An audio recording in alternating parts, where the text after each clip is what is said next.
Hello. Hello, everybody. Maybe. No, you're good. I was just turning my mic down because it was like echoing.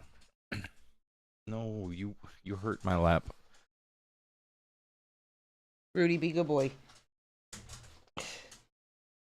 Oh well, Melanie.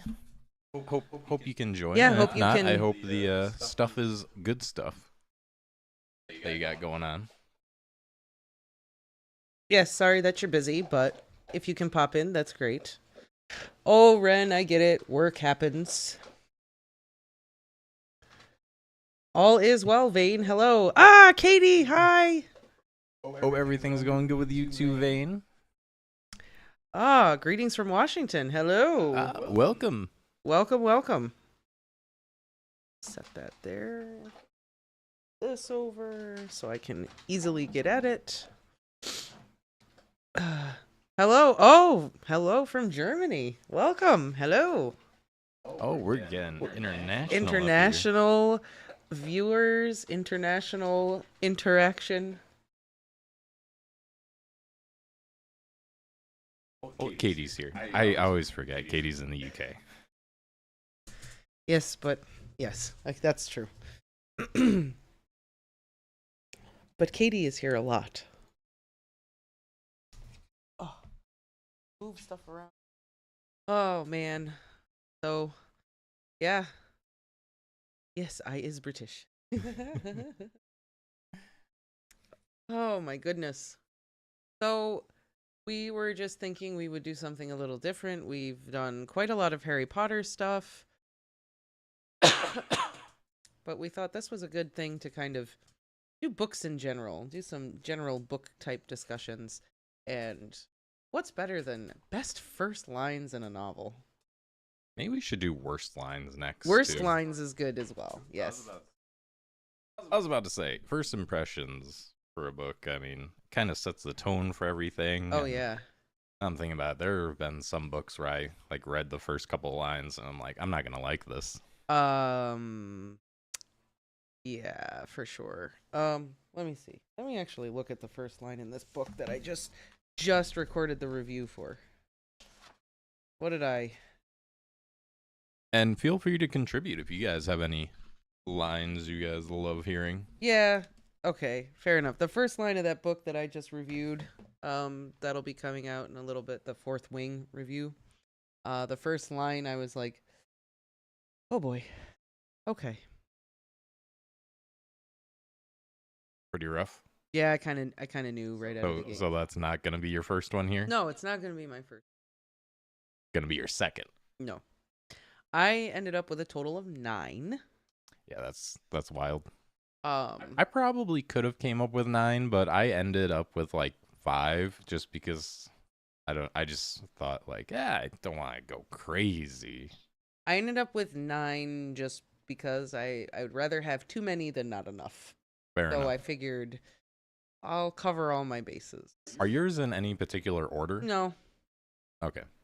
'Cause I was gonna say I didn't put mine in any particular order no, either. I just kind of went, "Oh, I really like this one. Oh, I really like this one. Oh, I really like this one." That was it. That was all I had. I did not have an order for them specifically. So, It was the best of times. It was the worst of times. Katie says since I mentioned Fourth Wing, they've seen people reviewing it and loving it.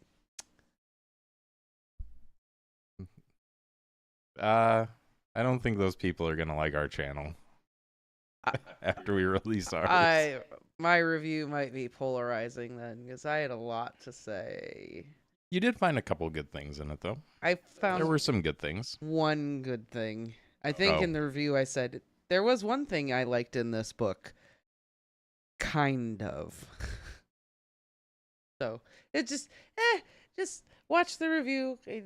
There will be a spoiler-free section and then a spoiler-filled section for that review. It was the best of times. It was the worst of times. What book is that Actually, from? It's on my list. Oh, it is? Yeah. It sounds so familiar. It's- I mean, I know I've heard the phrase before, but I know I've read the book, and it's just like Should I just do that one then? Why not? Why We'll not start with that one? one since we've Just, already brought it up. Stop my brain from going haywire as I So try to figure this out.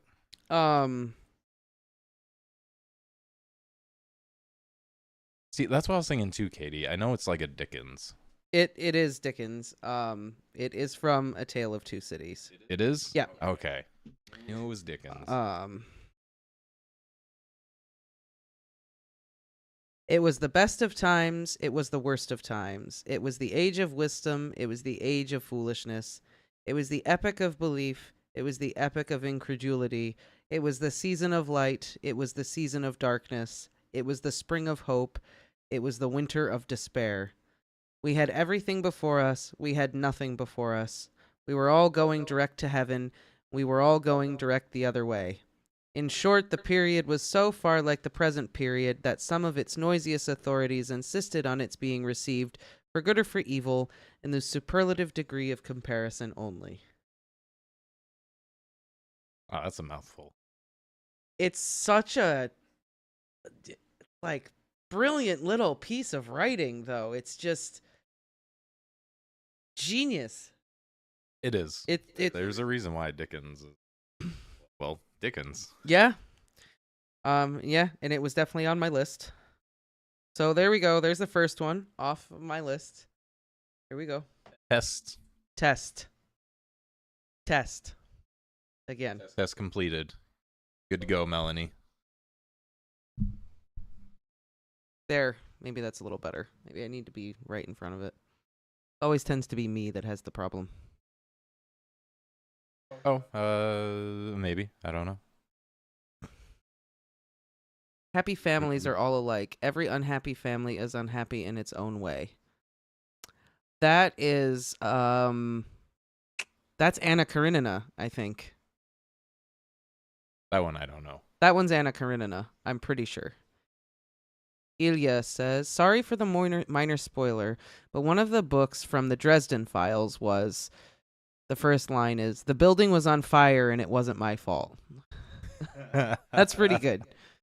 That's great. That is pretty good. Didn't you get the Dresden Files? I got the first book. I did book? get the first Dresden Files books, but the first Dresden Files book, so I will be reading that.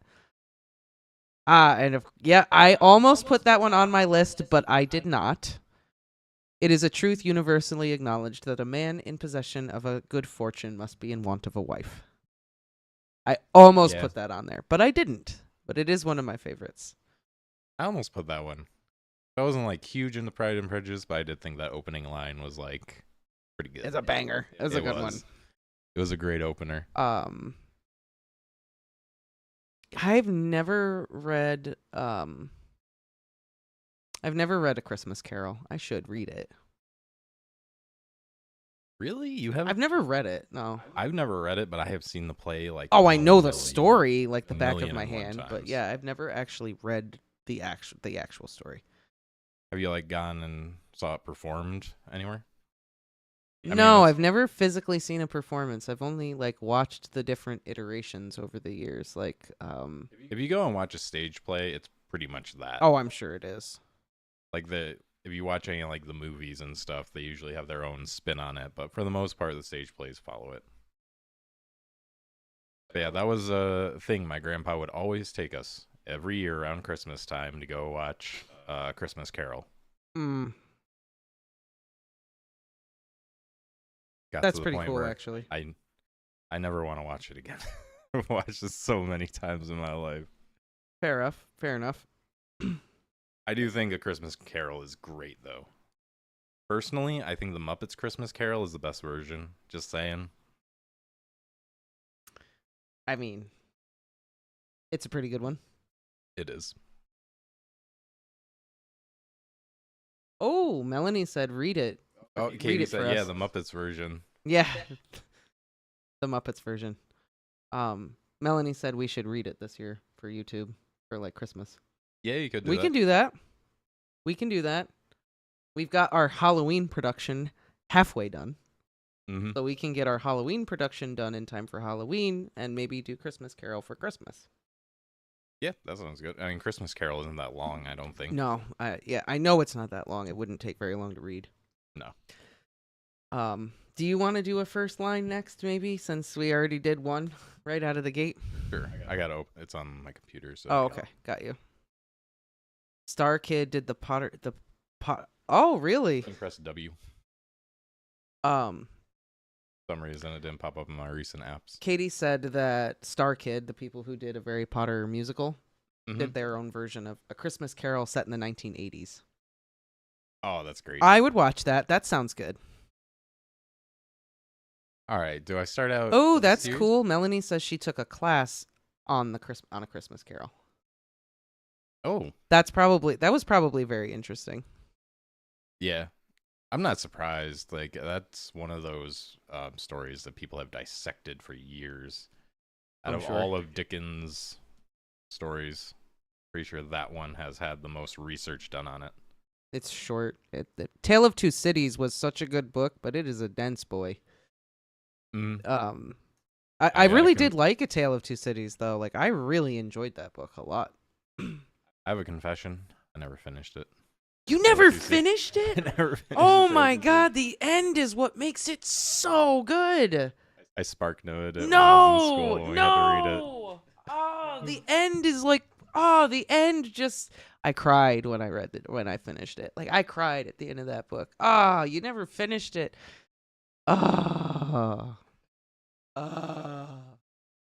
Maybe I'll do that after we read the romance book that I have to read. Yeah, we need to check the poll. Mm-hmm. We've had a few responses. Yeah. A Tale of Two Cities. I cried at the end.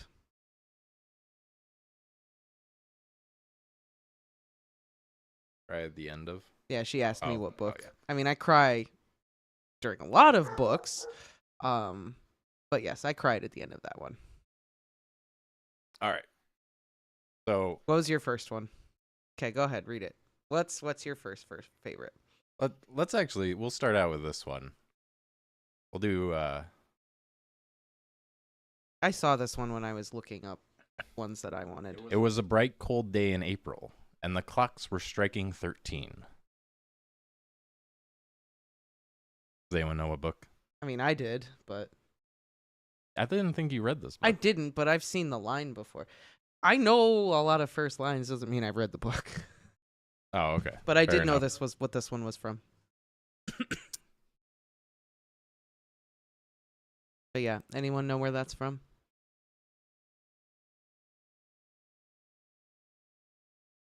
Of a separate piece because it corresponded with a love-hate relationship I was having in college at the time. Oh. I cried at the end. that's rough. I cried at the end of A Separate Piece as well. That book hit hard. But, okay, since no one's answered, it's from 1984 by George Orwell. And I love this opening line because I think it sets the stage just perfectly. Like, the clock striking 13, you don't really think about it until you get in it. And it's just instantly showing you, like, how much, like, Big Brother has manipulated and changed society. That even time, as we know, goes just to 12, unless you're on military time. Right. Now there's 13 hours, you know? Mm-hmm. It's a good one. And I really... The absurdity of that catches you immediately. You're going, what? Yeah. It immediately makes you think, like, what is happening? I need And to it's know one of more those- about what's going on right now. It's not even, like, kind of. But I don't think... When I read it, I just kind of, like, glanced over it, like, 13? What? Okay, whatever. And I moved on. And then when I went back to read it again, I was just like, oh, like, just how much that shows in just one line was great. So that makes the book rereadable as well. There is a lot, like, if you read it a second time, you catch a lot of, like, that little, not necessarily foreshadowing, but just play on words and little... The manipulation that's lines. been Yeah. indoctrinated into people. Yeah. There's a reason Interesting. why it's, like, one of George Orwell's greatest books. Right. Second to Animal Farm. I think Animal Farm was better, personally. I've read Animal Farm. I haven't read it in 1984, but I loved Animal Farm. Loved that book. Might have to at the end of the. I want to look up the first line of Animal Farm Oh my because God. I don't remember it being like a banger of an opening line, but I'm curious now. What do you think would happen if Animal Farm happened at the zoo? How many pigs do you have? 3. 3? Oh, you're screwed. Yeah, we do have 3. Get rid of the pigs. And we'll be fine. Or I wonder if the warthogs would take over. They're basically just, buff pigs. They are pigs, yeah. So technically, I guess we have 5 pigs. 1984 was written in was it the 60s or 70s? I don't know. Hey, look it up real quick.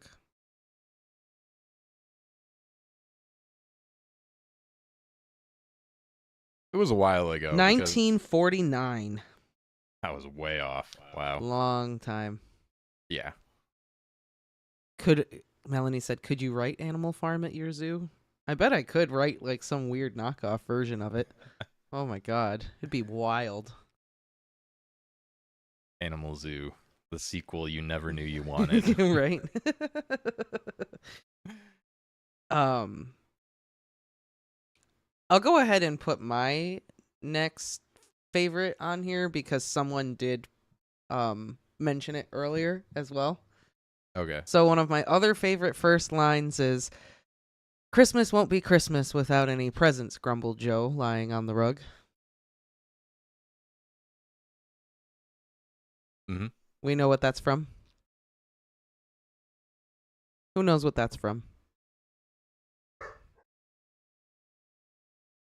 I don't know. I could take a guess, but I don't remember what it's from. Take a guess then.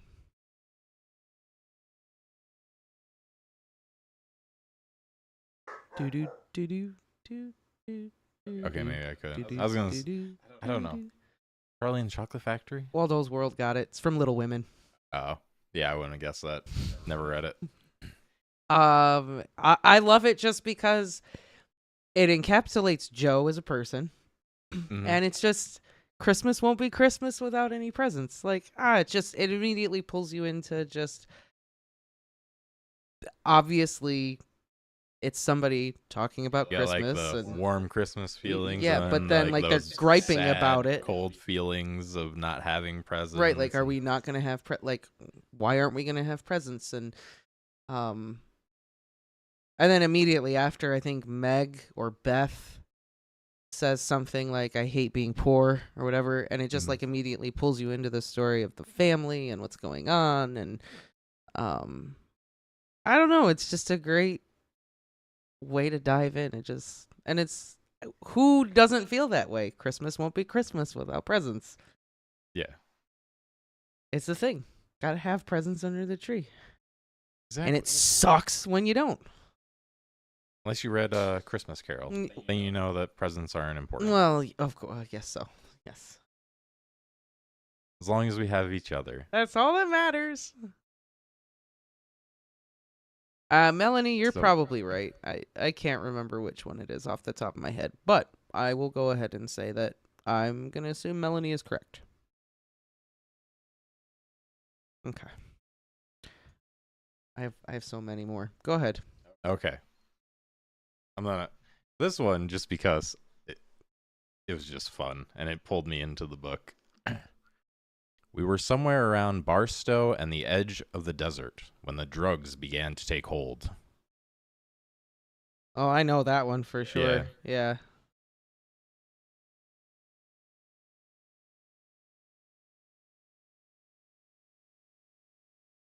Does anyone else know that one? Where that one's from? That's true. At the end, Joe would not have said that because that's called having a character arc, which no one in Fourth Wing happens to have. Oh. This is just going to be low-key Fourth Wing roast. It could be. We'll see what happens. Depends on how many opportunities I have to take a giant dump on it. Well, for anyone who doesn't know, that is Fear and Loathing in Las Vegas. What a way to start a book. It really is a wild way to start a book. That was one of the most fun novels I ever read. I've never read it. Really? Nope. Oh my God, it's great. I feel like I probably should. I've seen the movie. several times. The movie actually did it like justice. Like it left out some things, but the movie was really good. Okay. It's worth a read. I have it. It's somewhere on one of our bookshelves. I know you have it. I've seen it. Seen it like sitting on the shelf, Mhm. and I'm like, I should read it sometime, and then just didn't. It's just a great way to start a book. I don't know. Like I would read that and be like, oh, Oh, this is getting heavy quick. right. We're going on Going an right into the trip. We're going on an adventure right now. Okay. But it's Yeah. definitely not a, Dickens novel. It's nothing really too deep in there. I mean, there kind of is. I mean, it definitely looks into like drug abuse and addiction and stuff, but It's more about, isn't it more of a critique on like American culture and stuff versus there's a lot. deep themes of like love and sacrifice and all that? Isn't it more of like a Yeah. critique on society? Yeah, there's Yeah. a lot of deep things in that book, but it's not like in your face with it like a lot of books. Like it's not trying to be that book. Like, Yeah. you just go into it with the mindset that I just need to read something fun and interesting that's a page turner on this like 10-hour flight. You could also read it that You way. could just do that. You don't have to really think about it. It's just a fun ride. That's cool. So it's a book that can be multiple things to different people. Yeah. That's always nice. Or you can Yeah, read it's it deeply if you want to, but you don't have to. It has like that appeal to the, average reading audience, but then also someone like, you or Noelle who likes to dig a little bit deeper into The meat of the story. Yeah. Mm-hmm. Pick the bones a little bit. Mm-hmm. There's stuff there for you to.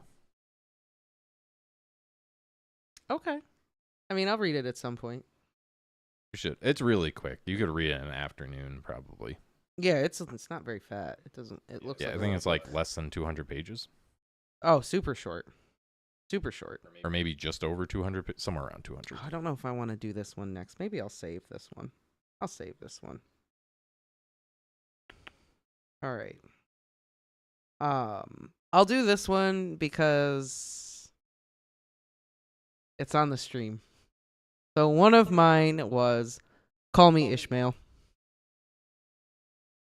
I knew it was going to be. How'd you know?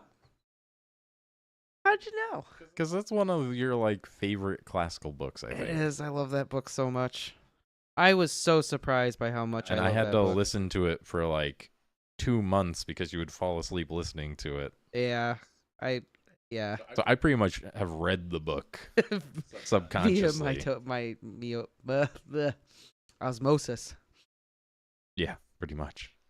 It's just Call Me Ishmael. Like, okay, let's go. What's happening, Ishmael? What's going on, my dude? Tell me all the things. Okay, Ishmael. What's up? Who is this Moby Dick fellow?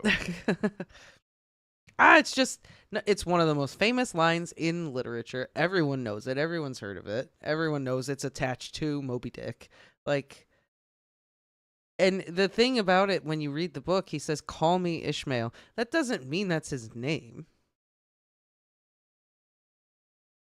Yeah, it's just that's what you should refer to me as. Right. You could assume that's his name, but it might not be.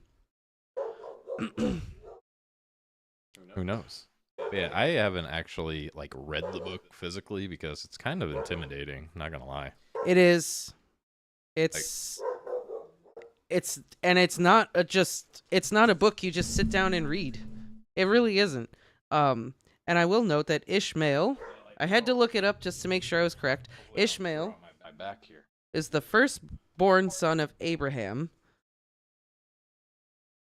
And in Islam, he is regarded as a prophet. So there's like a big. Nearly as thick as my coffee. It's a big boy. Like Yeah, Moby Dick is a big book. ain't nobody got time for that. I had time for that. It was so good. Gotta dust our bookshelf. Got little fuzzies on it. Got little fuzzies on it. Yeah, I don't know. It's just Call Me Ishmael. It's a classic. and I love it. It is. I think it's funny that if you look back at like reviews of when Moby Dick was first It published, flopped big time. it got terrible reviews. It did. It flopped big time. And then Melville died, and everyone was like, this isn't so bad now. Yeah, yeah. And then it just became, this is actually one of the greatest things an American has ever written. Mm-hmm. Woo. Like, I can't remember. There's some saying where it's like an artist is never appreciated until they're gone or something like that. Because it was like Van Gogh, too. Yeah, Like, he was no like one- dirt poor, penniless, yeah. Then as soon as he, passed away and no one had to give him money for his art anymore, people were like, I can make money off of this. This is great. Katie says reading big books on Kindle isn't as intimidating because you can't see how big the book is. Tyndall. Tyndall, that Sounds like a version of like Tinder Yeah, for book lovers. it does. There it Like is. farmers only. Oh God, farmers only. Have you seen the thing of the like reality TV show that's like The Bachelor, but it's with farmers? No. Yes. That that would be funny. I want to watch that now. It's what is it called? I'm gonna look it up real quick.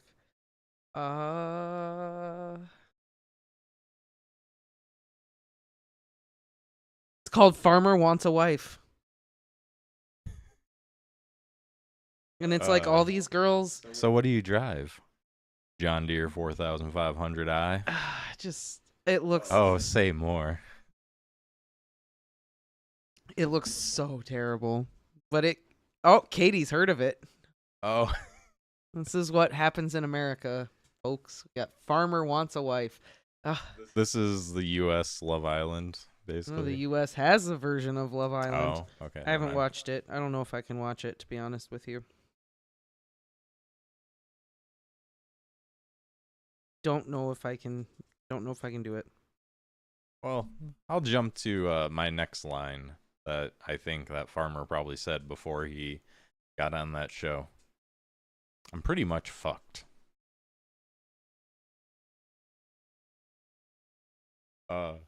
Anyone know what that is from? I was discussing it on a podcast. Farmer Wants a Wife was popular in Germany too. Oh, there's a German The German too. version must be very interesting. I feel like that's the one I want to watch. I mean, so far, the Australian version of Love Island has been very entertaining. I still have to finish the first season. I haven't finished it yet. Keep watching it episode by episode. It was kind of hard to stay interested once you left. Ha ha ha ha. Saying, I don't think It's a there's a Brit- British version. oh, bummer. Just wait. That one's next.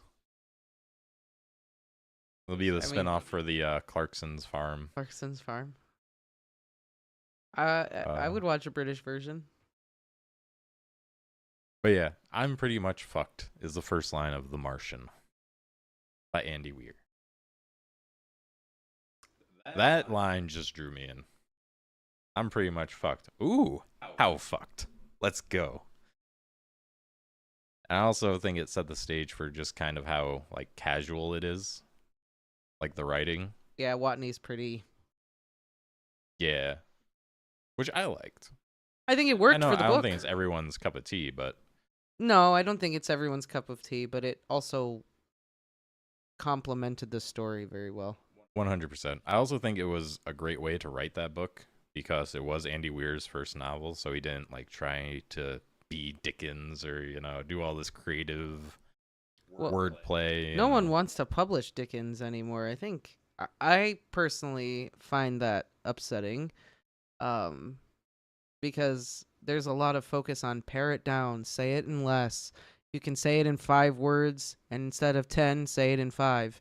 But like sometimes there is language can be pretty, and why can't we let it be pretty? Don't be purple for the sake of being purple. It should have purpose for the story, but like Also, what's wrong with getting a little wordy sometimes? It's like we don't want that anymore, and I don't know why. Attention span's just too short. Can't read your book in 15 seconds. Why is it there? Yeah, well, F that. Katie, if you think Hey, Adventures of Xavier. if you think TV over there is already saturated with garbage, have you seen what's on TV in the United States? Mother of God, it's awful. I actually haven't. Oh, there is some terribleness going on US TV. It's awful. It's so honestly, it's probably similar to what's on in the UK. I bet we're very similar. I feel like I've been very choosy about what we watch, so I haven't really like watched just random stuff to see. This is like cable TV stuff, like Farmer Wants a Wife, kind of. Yeah. Like what? Well, that's on Netflix too. I don't know if that is. Yeah, but but I know like it The started on Bachelor cable. is. Oh, Melanie said that sounds like a good opening for a book. Touche. Ooh, maybe that'll be like dystopian novel. You know, super far into the future where technology has taken our attention spans to the point where if it's not instant, we don't want it. It's terrible. Yeah, neither do we. We just watch what's on streaming services. But Love Island happens to be on streaming services, so there it is. Unfortunately. Listen, I don't watch much trash, okay? I have like one trash outlet. That's it. And I don't read books that are trash unless people suggest that I do, and then I have to. And then review them. Yeah. That's another thing. I'm very choosy. I don't, maybe it's because I'm old now. I don't know. I'm very choosy about what I watch and read. Well, you're devoting your time to that, so you know, like I have this amount of time to devote to something, and if it sucks, it feels like a waste of time, and I could have been doing this or that or whatever. Like I read Fourth Wing. I don't know. I could have read anything else, but I had to read that book. What a waste of my life that was. Could have read Fear and Loathing in Las Could have read Fear Vegas. and Loathing in Las Vegas. Like, yeah, could have finished Captain Blue Bear. It's much better when we only had 3 channels. You Back in my day. could watch PBS or ABC. PBS or static. Yep. Sometimes you could even see someone's face. All right. What book is this from? This is another one of my favorites. Somewhere in La Mancha, in a place whose name I do not care to remember, a gentleman lived not long ago, one of those who had a lance and an ancient shield on a shelf, and keeps a skinny nag and a greyhound for racing. Ooh, I think I do know this one. Is it the dude who fights windmills? Can I think of it? I want to say Dante, but it's not that. Don Quixote. Don Quixote. Yep. Another big fat book. Yep. Another one of my all-time favorites.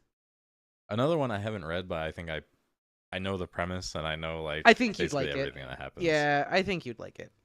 Because it's just that you've talked about it and like other people have, and it's just everywhere. It's so good. It's also considered the first modern novel. Really? Yes. When was it published? I don't know. I don't remember. Let me look. You know what we should read for the channel, just because it'd be fun, is Gilgamesh. 1605 was when the first book was published. It was published in 2 parts, 1605 and then 1615. Dang. Considered the first modern novel. Yes. I am Don Quixote, a man of La Mancha. Dulcinea. Oh, Captain Blue Bear had a good opening? I can't remember it either. Hold on. You're I gonna go know get where it? I know where I'll it just is, keep so I'll singing just- Man of La Mancha while I wait for you then. To dream the impossible dream.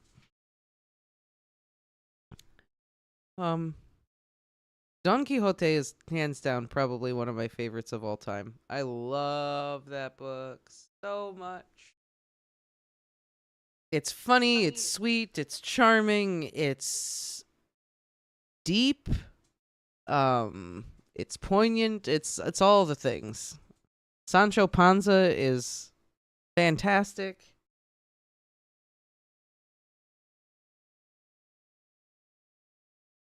And I don't know, the line just sets the stage. It very much reads like we're going to tell you an epic tale and it's like an epic start to an adventure. Somewhere in La Mancha lived a guy.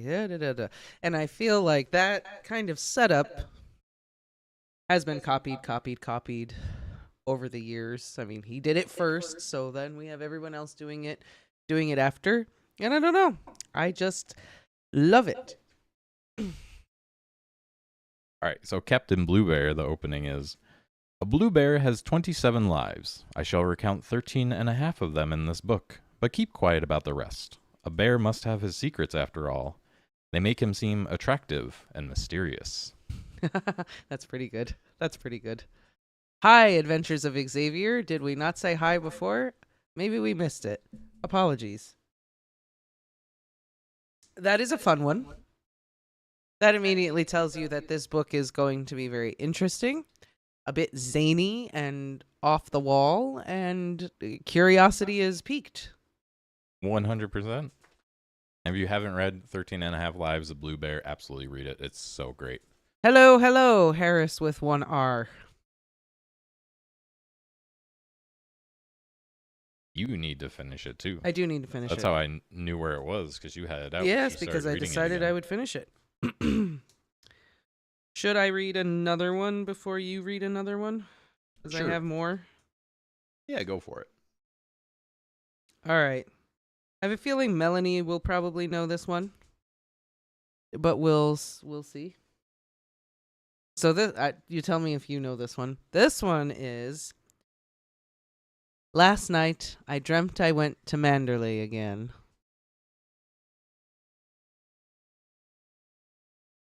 Sounds familiar, but See if anyone can guess it. Well, oh my gosh, Bosnia and Herzegovina. Well, hello to you too, sir. My goodness. Oh, boom, Rebecca. Yep. That's it. that's what I was gonna Yeah, say. sure it was. Yep. Rebecca. Yep. Rebecca. Yeah. Just, oh man, what I've never even heard of that book. Rebecca.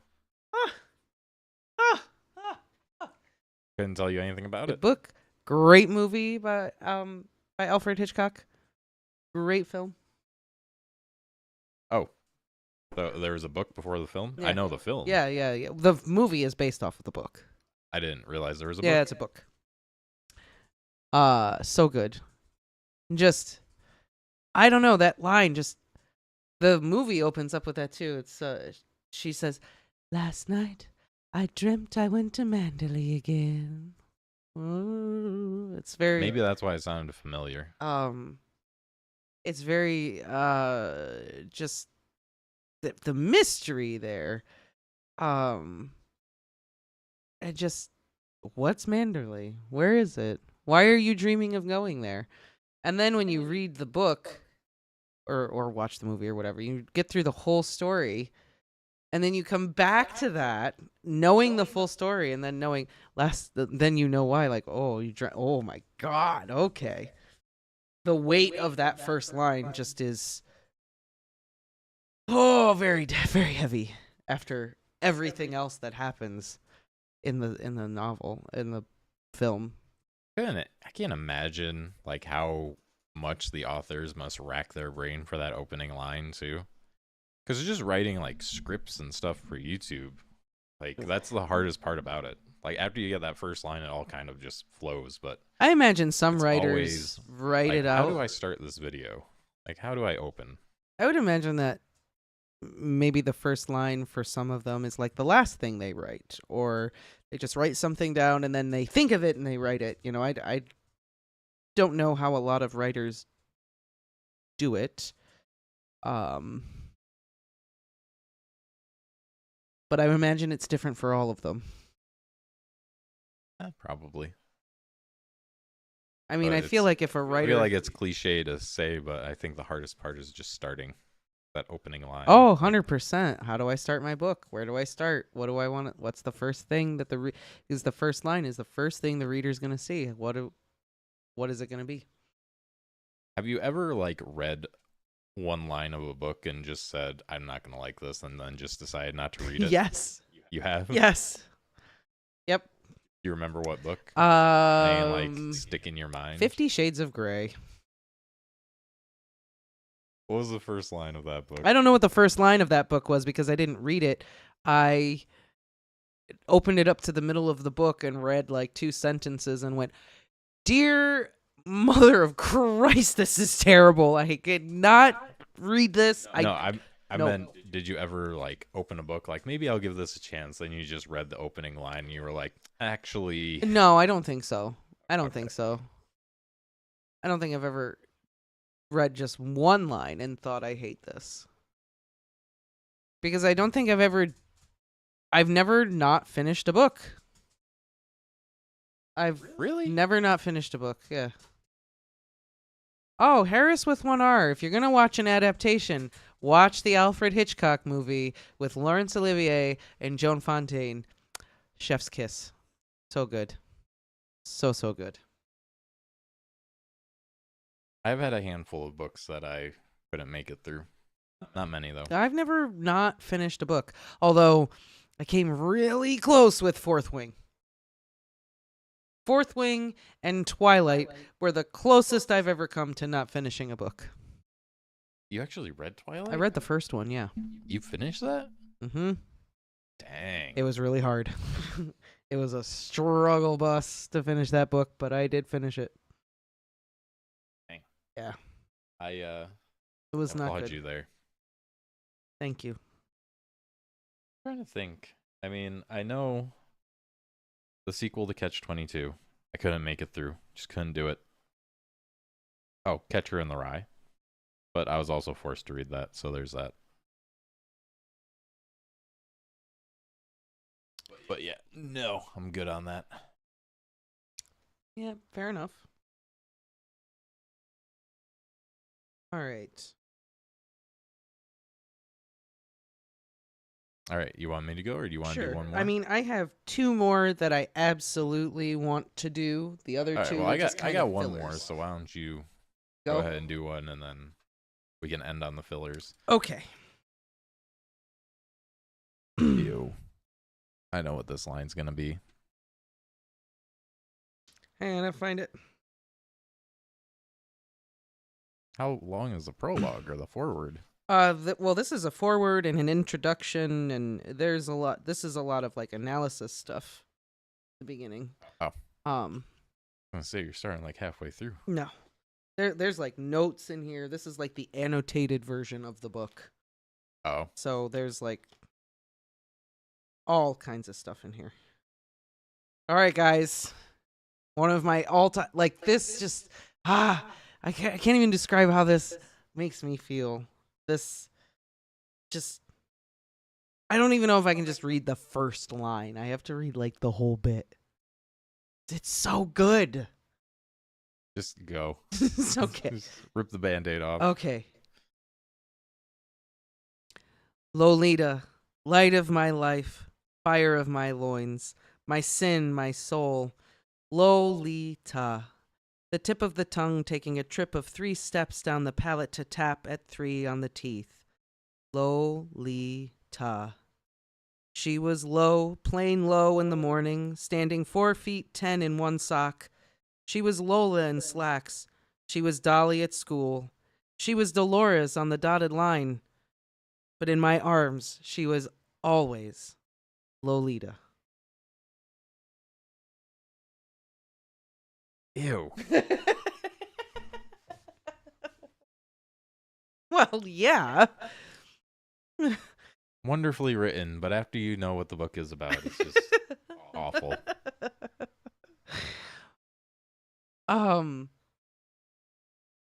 But God, what good writing! No one writes like that. No one. That's just so the language is chef's kiss.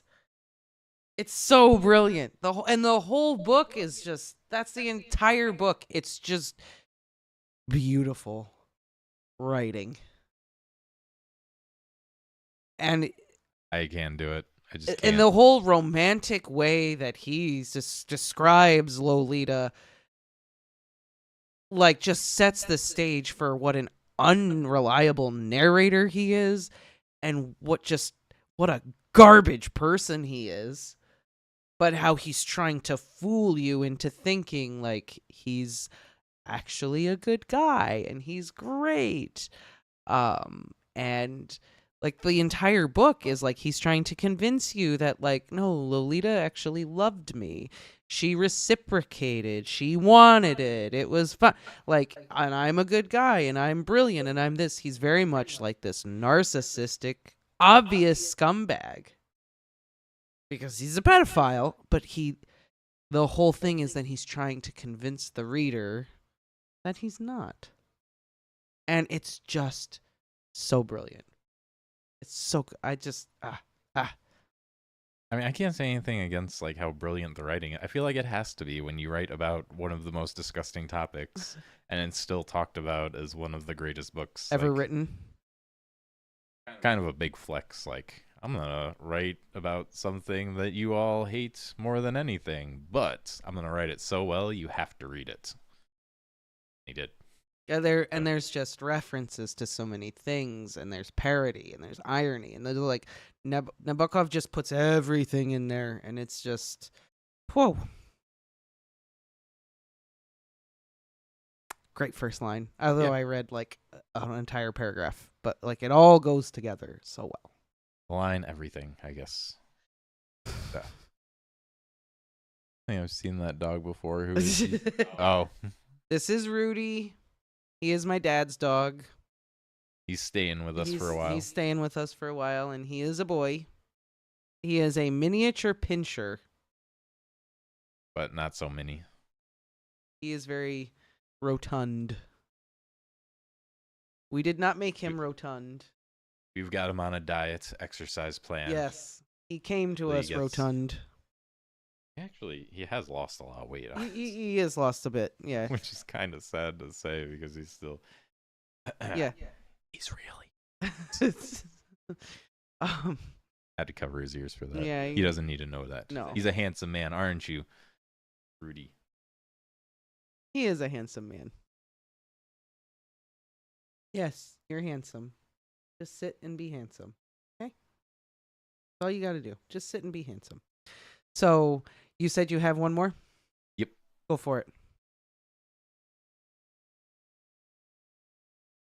Far out in the uncharted backwaters of an unfashionable end of the western spiral arm of a galaxy lies a small, unregarded yellow sun.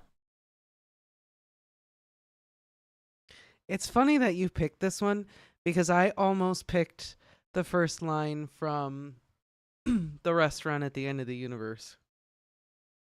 I wasn't sure which one to choose. I almost picked I was that like, one. I'm just gonna start with the first book. It's a good one. It is. I love it. It just gives you like the whole grand scope of things and like how insignificant. It's a tiny little microcosm of the book in itself. Yeah. Douglas Adams is brilliant. I love Douglas Adams. He's so great. I think that's partly why I like Walter Moore's, is because I think his like the way he writes his humor is akin to like Douglas Adams. Well, it says it right on the front that it's got whoever reviewed it. But it also says like J.K. Rowling and Shel Silverstein. Blue Bear does give me J.K. Rowling vibes, but he definitely gives Douglas Adams vibes.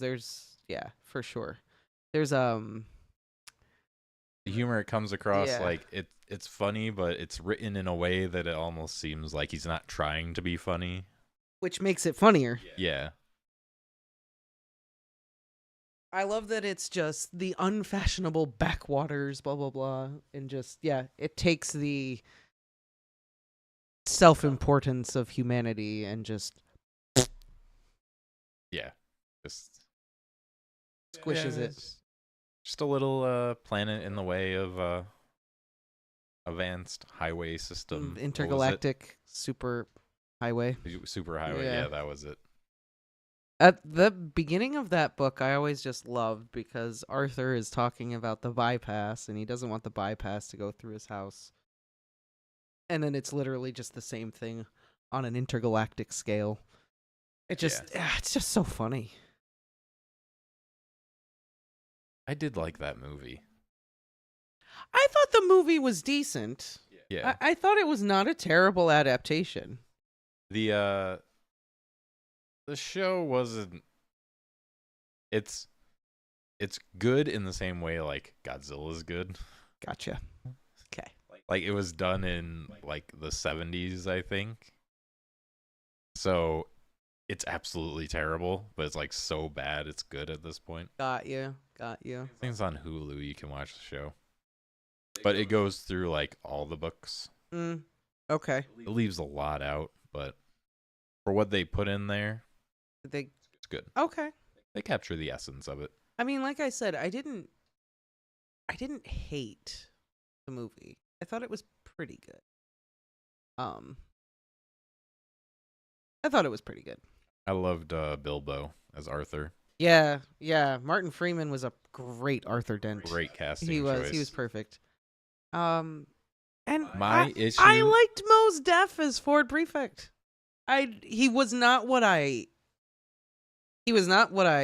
thought of when I read the books in terms of like Ford's demeanor and personality, but I thought it worked. Oh, sorry. The name of the novel is The Hitchhiker's Guide to the Galaxy.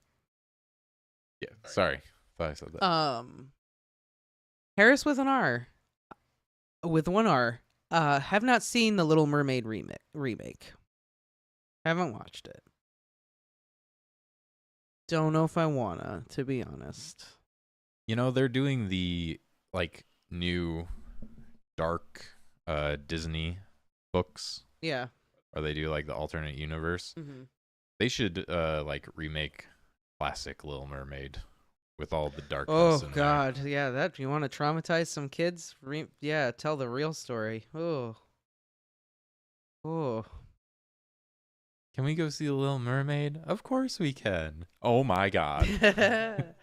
That's like going to see the real Cinderella or any of those Grimm's fairy tales.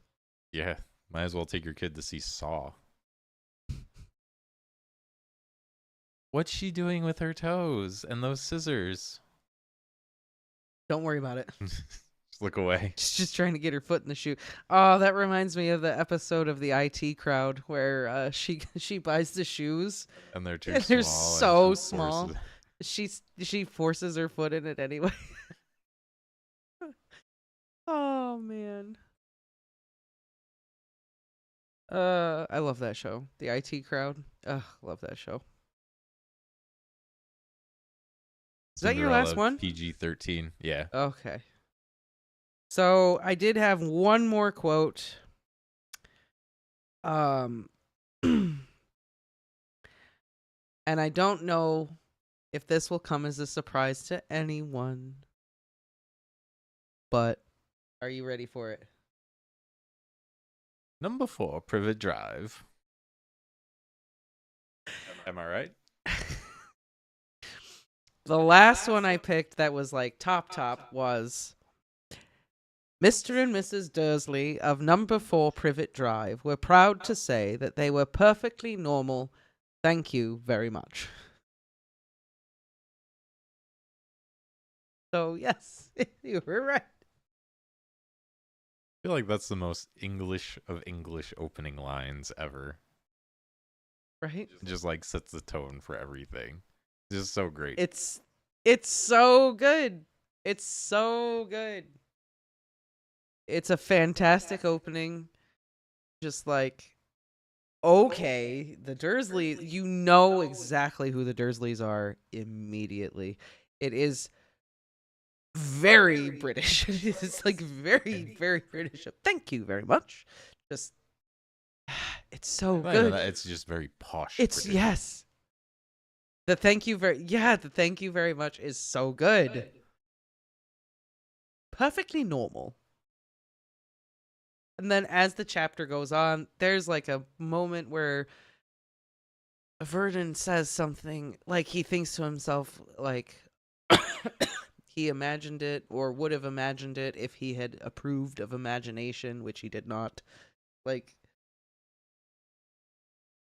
yes, Harry Potter and the Sorcerer's / Philosopher's Stone. The first line. It is the first line ever in Harry Potter, and it is so good. It is. It's a great first line. It's a great first line. It's so good. And it stands out, I think, amongst the novels themselves. Yeah.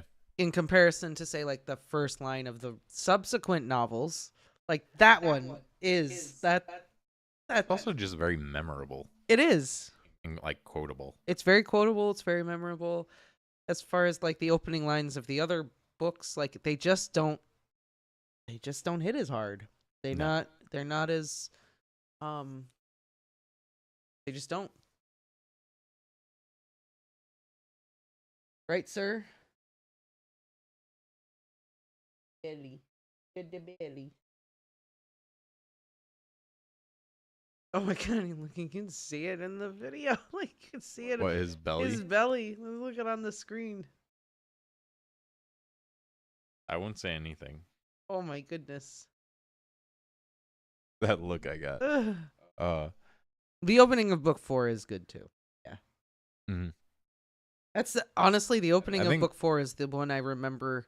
After the first book, the opening of book 4 is, I think, the one that like I recall the most.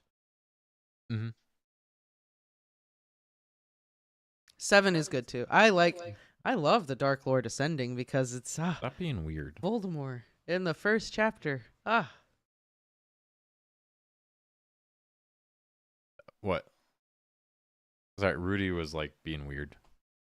The opening of 7. Oh. I mean, you gotta get right into the action. Oh, Melanie has an opening line. Go for it. Put it out there. We're ready. We are ready. Let it out there. So how many more do you have? I only had 2. So you have one more? No, I had 2 more. Oh. Okay. I thought you had just 2 more still. Oh, they murdered him. Well, that's a way to start a story for sure. Short, sweet, to the point. Yeah, they murdered him. I don't remember the quote exactly.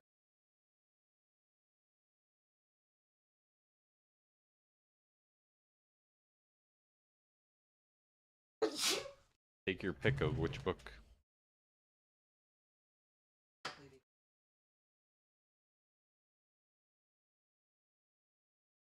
First line is.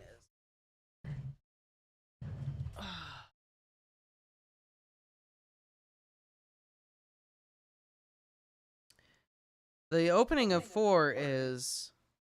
The villagers of Little Hangleton still called it the Riddle House, even though it had been many years since the Riddle family had lived there. Thank you, Melanie.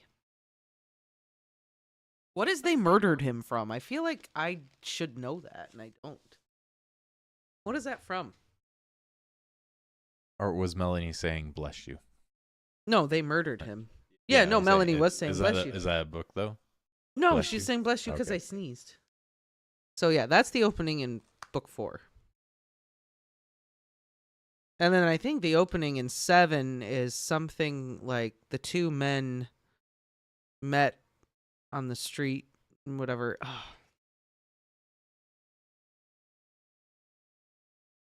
Here, while you're over there, do you want to hand me Catch 22? Because I just saw that and I was like, I don't remember what the opening line is. You do? I do. It's called Love It. It's The opening line in Catch-22 is, "It was love at first sight."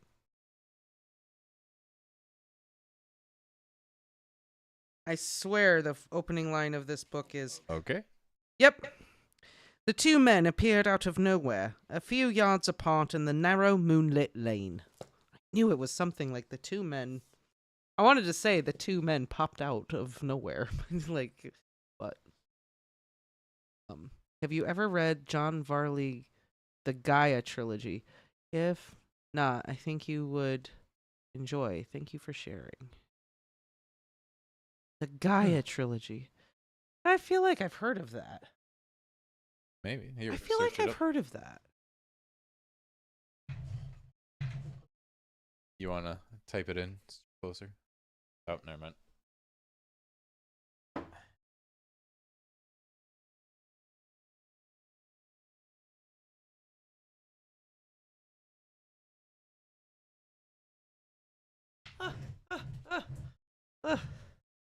Science fiction novels. Okay. I mean, I'm here for science I'm fiction. here for sci-fi. Always. Humanities and what? Humanities encounter. They murdered him is the first line from The Chocolate War by Robert Cormier. I've heard of that book. I knew that. I knew I was like, that sounds familiar. I've never read that book, but I have seen it applauded for forever. The story Gaia trilogy tells the story of humanity's encounter with a living being in the shape of a 1,300 kilometer diameter Stanford torus inhabited by many different species, most notably the centaur-like Titanides in orbit around the planet Saturn. Sounds interesting. I mean, it does sound interesting.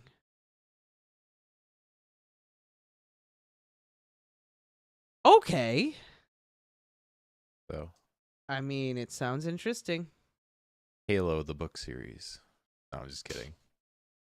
Harris with 1R says, here's a good opening. The problem with good things that happen is that very often they disguise themselves as awful things. Ooh, what is that? That sounds like I know that one too. There. I'm going to look it up right now. I don't know why I keep going on my phone when Google's right in front of me.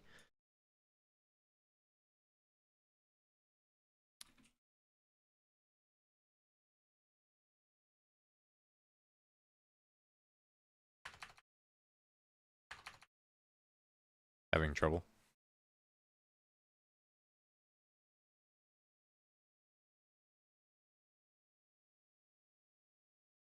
What's it from, though? Type like book.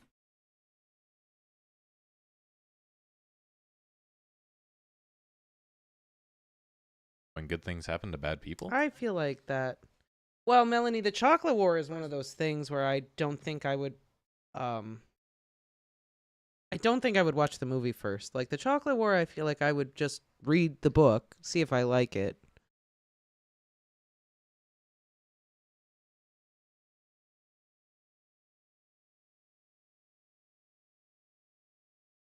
You're just determined to find this. Well, is it a book or is it just a quote? Because it looks like it's just a quote.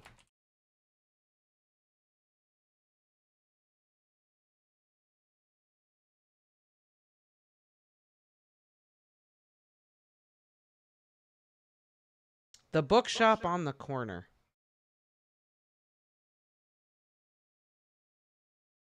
The Little Shop of Heavy After. Yeah. Okay. Found it. There we go. There it is. It only took like 10 minutes. No, I know. Well, yeah, those were the. I mean, I do have two more if we wanna. Yeah, why throw 'em not? out No. there. So, one of my runner-up ones was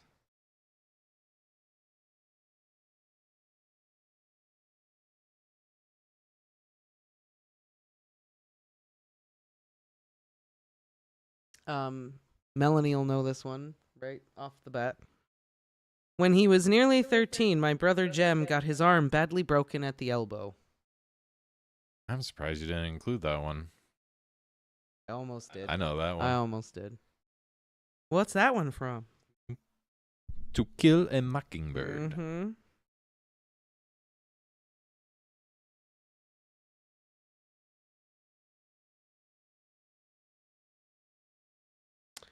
Gotta know that one. I like that one. Oh.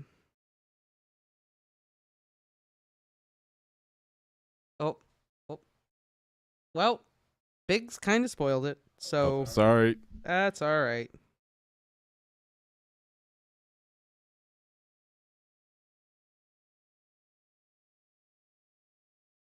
Kind of what happens. I usually splurt things out. I'm not supposed to. All right.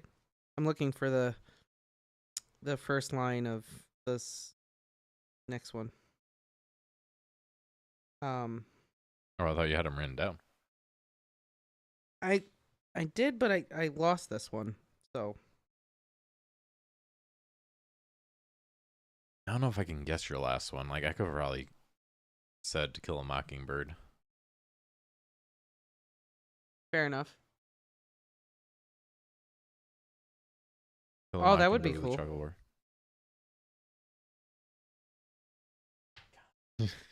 Rudy is like rolling off me. I see that.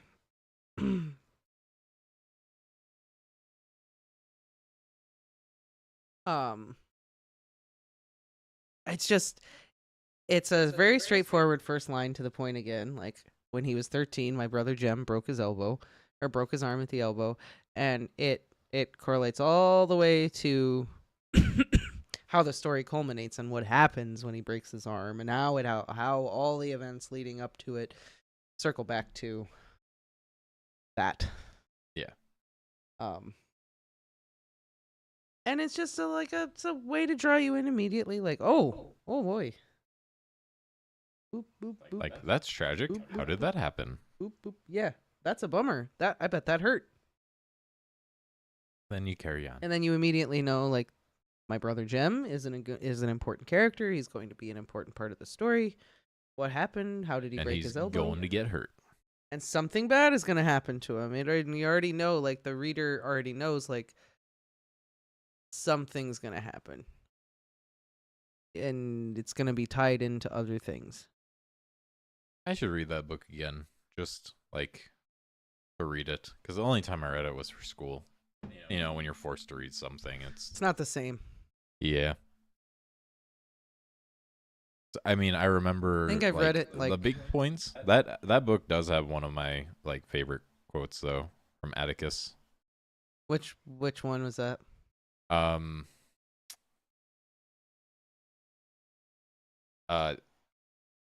This is going to be paraphrased because I can't remember exactly, but real courage is doing it even though you know you're going to like take a licking.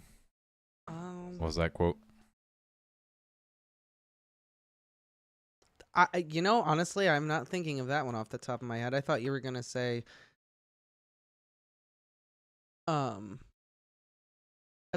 something about this one. You never really understand a person until you consider things from his point of view, until you climb into his skin and walk around in it.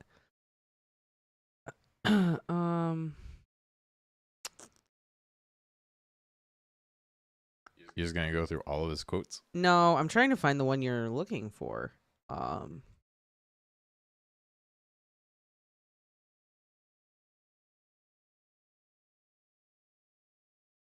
Simply because we were licked 100 years before we started is no reason for us to try. Is no reason for us not to try to win. Maybe that was it. Maybe I'm like putting two quotes together in my head. You just hold your head up high and keep those fists down. No matter what anyone says to you, you don't let them get your goat. Try fighting with your head for a change. Wasn't Atticus like voted one of like the greatest heroes in literature at some point? He's considered the greatest movie hero of all time. Oh, dang. Like in the American Film Institute does their 100 greatest villains, they also have their 100 greatest heroes. Atticus Finch is number 1. Move over, Spider-Man. Spider-Man's not even in the top 10. Guarantee it. Captain America. Got nothing. James Bond. No. Oh, what are you doing? I don't know why I did that. Here. I just want to get back to... Okay. Oh, here it is. Courage is not a man with a gun in his hand. It's knowing you're licked before you begin. It's knowing you're licked before you begin, but you begin anyway, and you see it through no matter what. You rarely win, but sometimes you do. That's the one you're thinking That's of. the I one. know. I was like, oh, well, there it is, right there. I just didn't get that far. Yeah. That reminds me of that quote actually reminds me of 2 other ones. The first one being what the Ned and Bran conversation at the beginning of A Game of Thrones. Yeah. Can a man be brave if he is still afraid? And then Ned says that is the only time a man can be brave. Yeah. And then I'm reminded of the conversation that Harry and Dumbledore had where Harry is like, but I don't have to do this, do I? Do I have to do this? And Dumbledore says, do you have to? Of course you have to. And then Harry has the revelation that it was the difference between walking into the arena with his head held high or being dragged in. And he knew that there was a difference, and that the difference, it like made all the difference in the world. So that's what comes to mind with that. Yeah, does anyone else have a favorite quote, first line from a novel? Because otherwise we'll just start looking up our favorite things. Oh, well, I was going to say we might have to end the stream because we got to go get Ramona. We do have to go get Ramona. We got like another 5-10 minutes if anyone else has any quotes. Harris with 1R says, in the book they're currently reading, the protagonist's name is Atticus, and every male in his family for generations are named after big literary heroes. That's cool. That's kind of cool, yeah. Like, are all of them named because the author named them, or like the actual family names their, kids that... Oh, here we go. I did have that one last one that I'll throw out.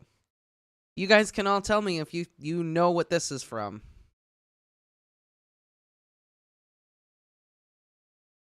I hope I will be able to confide everything to you, as I have never been able to confide in anyone, and I hope you will be a great source of comfort and support.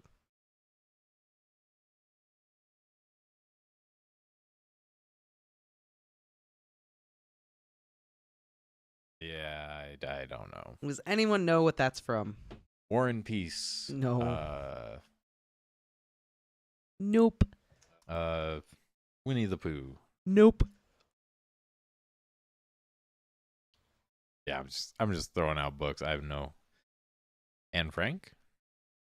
Yep. Also, probably a book I should read. Never read it. Never read it?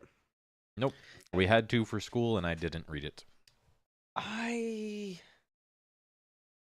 to remember if we had to read it. We had to read it, and that was one of the books that I completely bullshitted my way through and somehow passed. I think we did have to read it.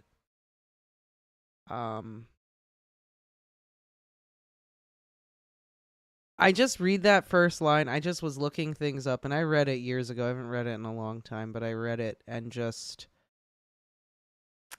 that really just... It hits hard. Like, I hope you will be... I've never been able to confide in anyone. I hope you'll be a great comfort and support to me.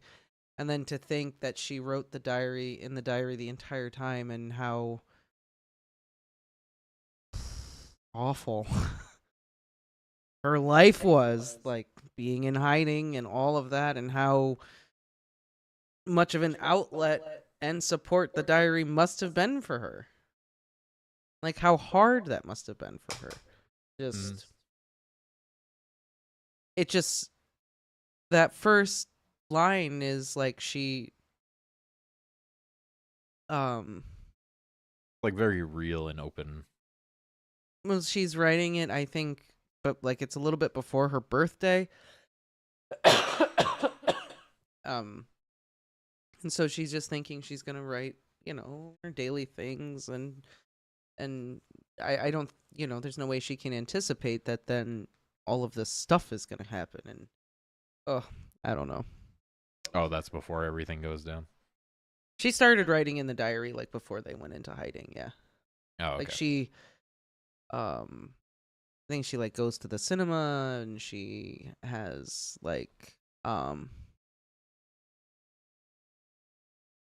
if you did, like, there are events that happen, and then like they go into hiding and all that stuff, and he writes it. And, oh, Gotcha. yeah.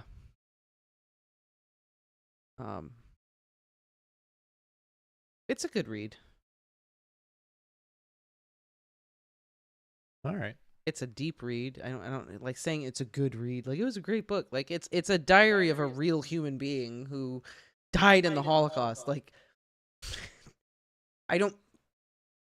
It's good in the sense of like it's very powerful. It's very important, I guess. Maybe is what I want to say. It's I thoroughly enjoyed reading it when I read it. But it was also very heartbreaking to read it at the same time. It's a tough book. Gotcha. Yeah, I'll hold off on that one.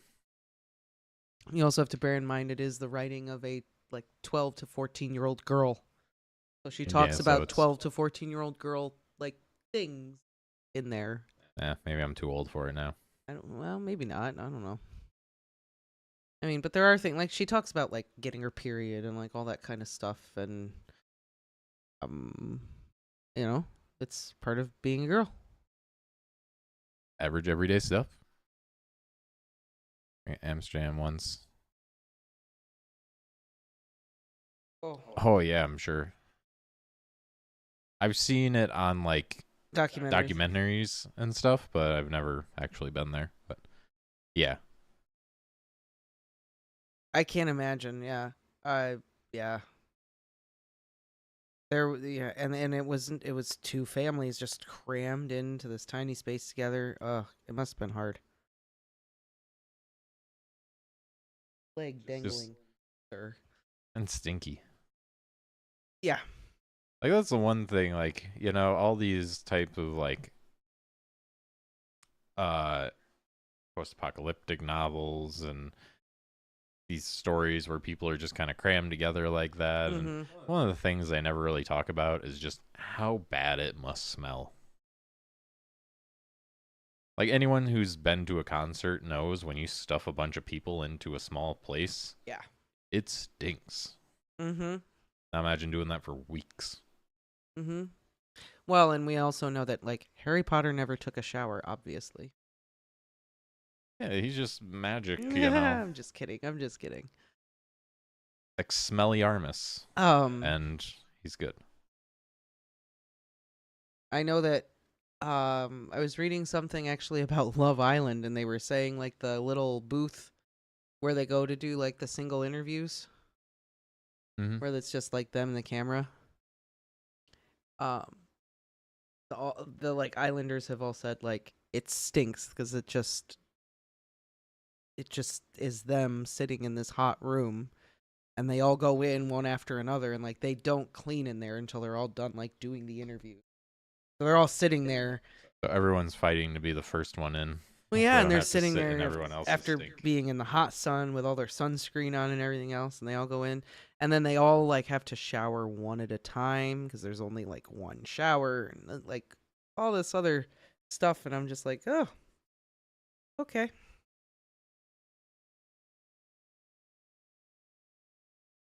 Just family tradition because they're publishers. Okay. Still, that's cool. That is cool. I like that. Tom and Huckleberry. Do you know who the greatest villain is in motion picture history, according to the thing? The Joker. No. Godzilla? No. I don't know. Hannibal Lecter. Really? Yep. Yeah, I guess I could see it.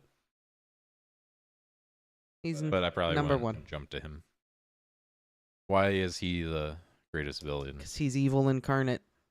And he's also, I think it's that he's evil incarnate, and also that he is human, but he's very human in his evil. God. Just like Atticus Finch is very human in his Superhero nature. in his heroic nature. I know that in the villains, the Wicked Witch is like number 5. Nurse Ratched is like number 2 or 3. I think Darth Vader is like number 10. So like Darth Vader makes top 10, but he's not in the top 5.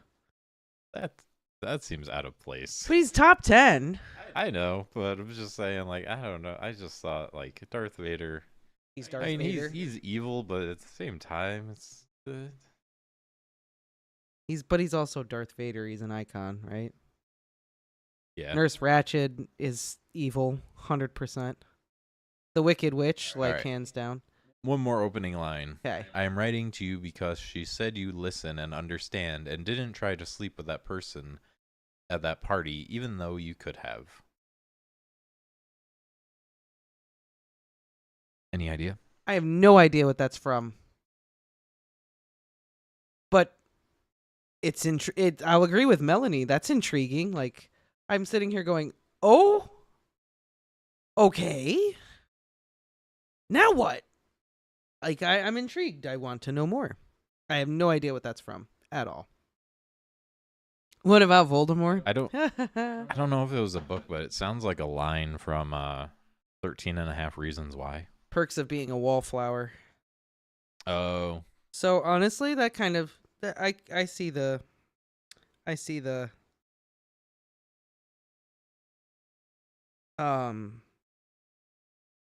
Perks of Being a Wallflower thing, like that, connecting it to 13 Reasons Why. I could see that. Hannibal Lecter is number 1. Oh, never mind. Darth Vader was number 3. I lied. I thought he was further down the list. Michael Corleone is in here. What about Voldemort or Umbridge? Bitch. I don't think Voldemort is going to be on here. Really? Because it's film villains. Voldemort is technically a film villain as well as a is. literary villain. The Joker is number 45. Wait, just who's the top 5? Top 5. Top 5 are We don't have to go through every single one. Atticus Finch, Indiana Jones, James Bond, Rick Blaine. Those are heroes. Oh, those are heroes. Sorry. And Marshall Wilkie. Atticus Finch, Yeah, the my greatest villain of all time. He made you think he was good. Yeah, that's the heroes. The villains are Hannibal Lecter, Norman Bates, Darth Vader, the Wicked Witch of the West, and Nurse Ratched. Wicked Witch of the West, huh? Mm-hmm. Because she wanted to kill that dog. And she wanted them shoes. If you want... Kill whoever you want, but leave the dog alone. As soon as you bring in Toto into it, that's it. That's it. All bets are off. But yeah, those were all the quotes I had. I mean, Yeah, those were all the ones I had, too. I think if I thought about it more, I'm sure I could have come up with more quotes and more opening lines that I liked. But those are like the. I mean, I could ones. have probably come up with a lot, but I mean, for this live stream, I kind of wanted to do the ones that really popped into my mind as like my favorite, the most memorable. Those are most of those that just kind of live in my brain. Yeah. The Riverside Church is now having a concert with its inspirational choir streaming on YouTube. Going there after we're done here. Oh, that sounds nice, Melanie. Yeah. That sounds great. We are going to pick up Ramona and Are you do you mean like you're gonna go over and watch the live stream, or are you actually going there in person? oh yeah, like are you physically going or are you just watching the stream? Another I opener. mean, either way, that's awesome. Jeannie but- Ellis had never killed a man before, but tonight might be the night. I mean, that is a good one. Nice. Nice. Well, I hope that is enjoyable. That sounds like that'll be nice.